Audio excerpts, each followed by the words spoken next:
Hello everyone, welcome to the Batman universe and Rob's Rogues, and we're going to do something a little special here today, kind of in response to Batman Incorporated number 8 that just came out yesterday and the events that happened there. I don't think anybody's really living under a rock and hasn't seen it on the internet anywhere, so spoilers if you haven't read it.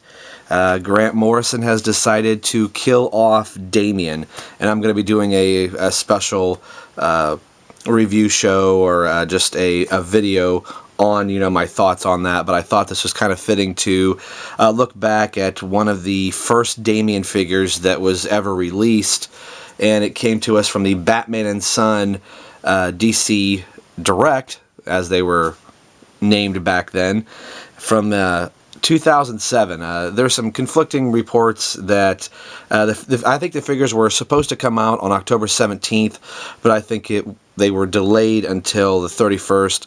DC Direct, DC Collectibles is kind of notorious for that. They give us really great figures, but their release dates kind of seem to waver and change. I did not personally pick these up till 2008, right after Christmas of 2007. Once I had a little bit of extra spending money is when I bought these figures. Like I said, it comes from the Grant Morrison and Andy Kubert Batman and Son book here. And the artwork is based on Andy Kubert. I'm going to put a link down here on my Facebook page for you to click if you so choose to do so, if you want to see the box art. The other figures that came in this set, there was only one wave. Of course, it's Robin, Tim Drake, and Damian. And then you had Batman, the Joker, and a Ninja Man-Bat. The Joker kind of seemed like an odd figure just in the context of the story, but it is the Joker, and the Joker always sells really well. The Joker's only in the main story just for a little bit, but I could see why DC Direct goes, hey, we've got the Joker in it, we can make a Joker figure and he'll sell. And he is a really good looking figure. These are the only two figures I had bought from the line. There is no write-up, but I will read the back of the book here, the hardcover that I have. This says, "The sins of the son shall be visited upon the father." From the endlessly creative minds of DC, of comics legends, Grant Morrison and Andy Kubert, comes a startling new chapter in the life of Gotham's Dark Knight. The mysterious Talia, daughter of arch-rival Ra's al Ghul and Batman's one-time love, returns with a boy named Damian and claims the child is Batman's son. Stunned, the Dark Knight takes the child in, but the boy, raised among the brutal dictates of the League of Assassins, has his own agenda.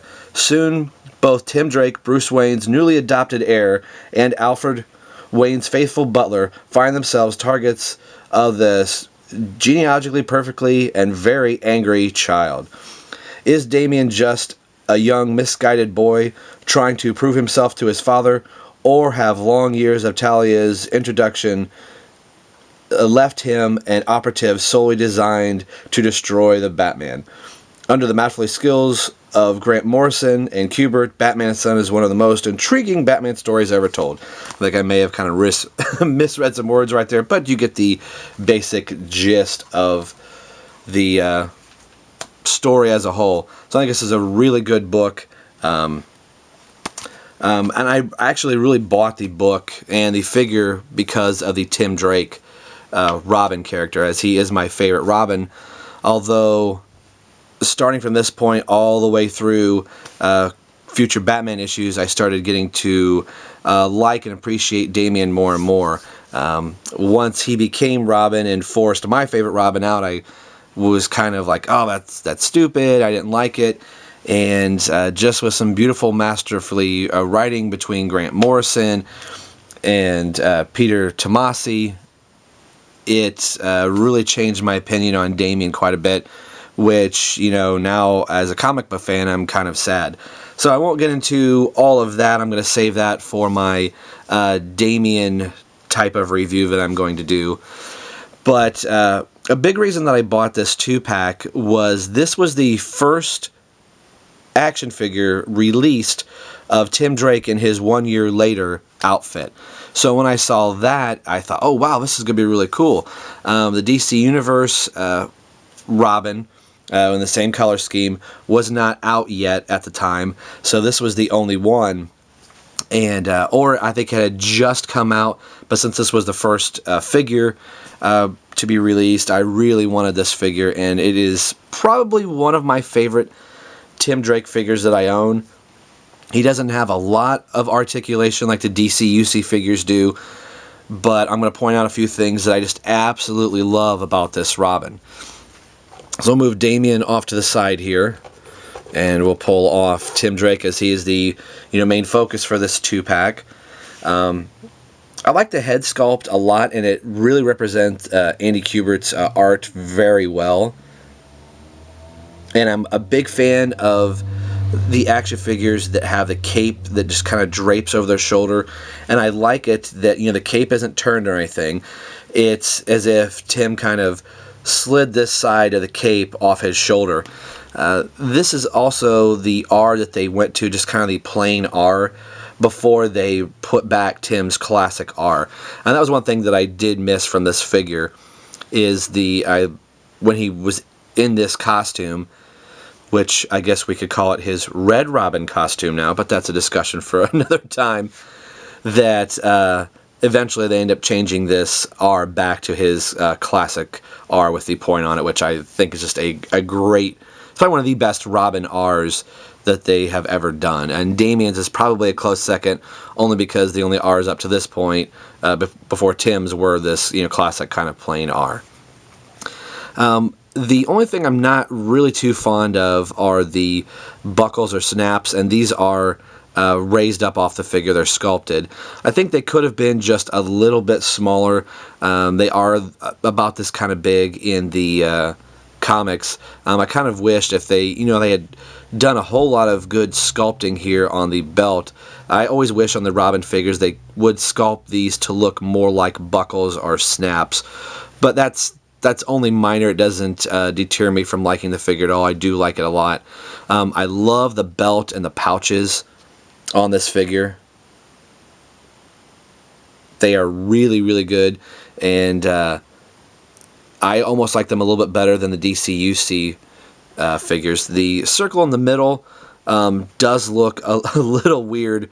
You have this beautifully sculpted belt, and then the orangish yellow that these pouches are, this is more of a mustard yellow. So again, it's I'm nitpicking something at just a little bit, but I do love this figure quite a bit. And the big thing is this long cape. I don't remember, it's a little dusty, I apologize for that. I don't remember ever really seeing a Robin action figure that has a cape that is this long. The DC UC Robin cape is pretty long, but this one, it reminds me so much of the Justice League We Can Be Heroes Batman figure, that the cape, comes up just a little bit, but this Robin cape is just beautiful. Once I saw the images of this, I thought, man, this is probably the single best Robin cape that has ever been done, and I love all the folds in this. This just is one of the crowning pieces of my collection. He does have the yellow inside. The yellow doesn't quite go all the way down through the bottom of the cape. It kind of stops part way. I don't know if it's exactly represented like that in the comics. I think it might be a little bit, and it almost made me wonder if these were actually like two pieces, but they're not. If they were supposed to be kind of in the comics, but they're never drawn that way. But it does add a nice little contrast to it. It gives it a little bit of extra depth with seeing these extra points in there. But I think they could have just as easily painted the whole thing yellow, and I think it would have worked pretty well. But then again, it does give it a little bit of extra weight and mass to it by separating the yellow and not making it go all the way down. So I do like that about it as well. The articulation of this Robin is kind of standard for the DC Direct figures. I believe, if somebody can correct me if I'm wrong, but this was one of the few figures that where they started, I think the Hush figures started doing this, but where DC Direct started including the like the ball and socket shoulders here. Some of my Hush figures do have them, but they don't move very well. So I believe this is one of the first times in this particular line of DC Direct figures that the ball and socket actually moves out at a really good distance. So here's the ball and socket shoulders. The hands, or the only other articulation is in the elbow, and they move, back and forth. Kind of skip the head. The head is on a little, feels like it's on a ball joint. It doesn't really move up and down very much. I think it just may be the pin that the head is on, but the head does move a full 360, if you need it to.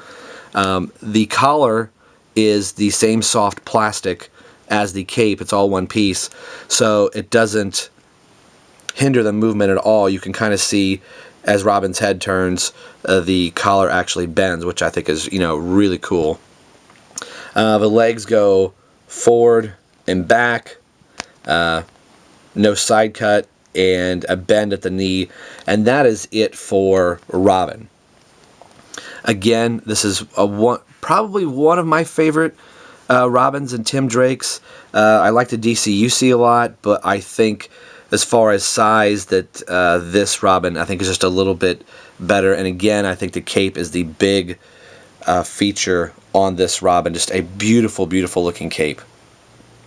I've never been really a fan of giving Robin a short cape. I think he looks so much better having a nice billowing cape, and I like it that they gave it almost the bat feel when Tim got this costume.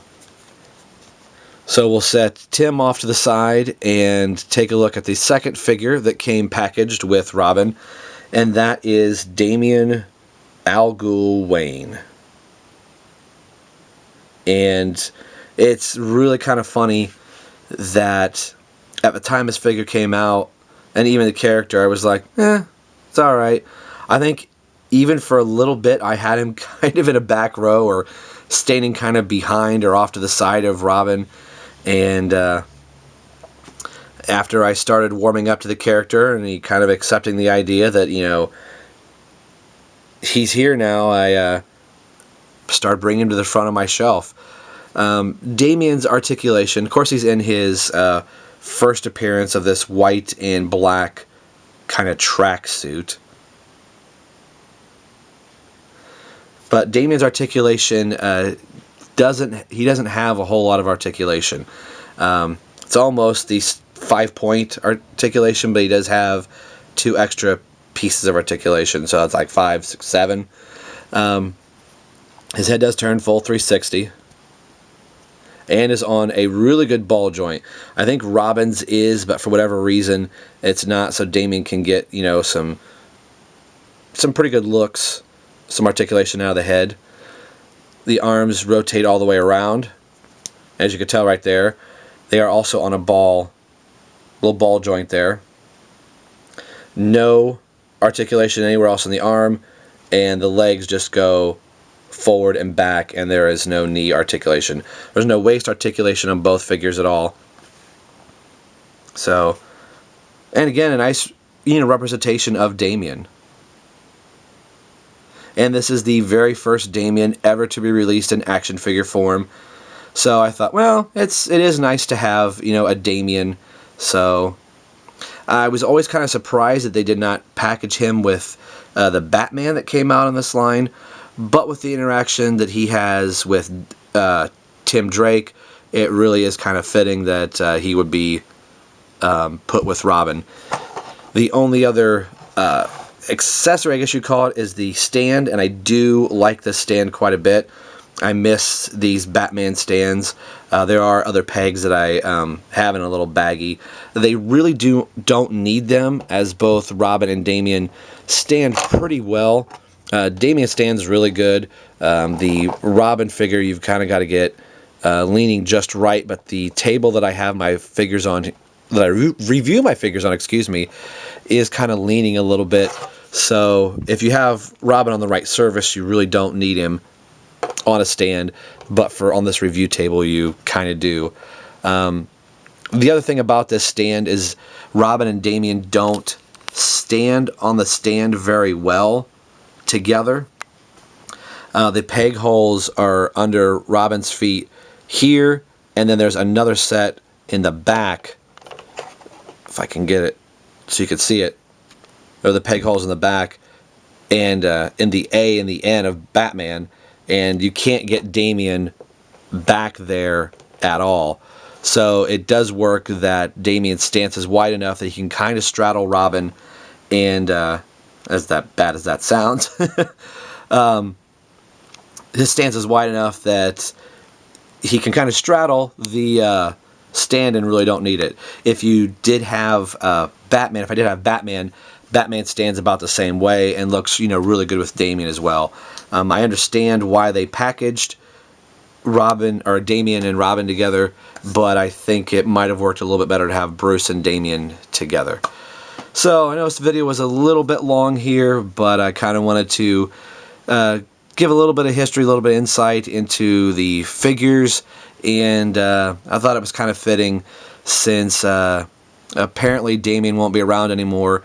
The Batman Inc. story isn't quite over yet, so we won't know till everything's officially wrapped up, but I think that's the way it's going to be. So I've hit the 16-minute mark. I apologize for that. Hopefully you guys have enjoyed this review and you've stuck around. Today we've been taking a look at the DC Direct, the 2007 Batman and Son, Robin, Tim Drake, and Damian Wayne. Thanks for watching as always, and we'll see you guys next time.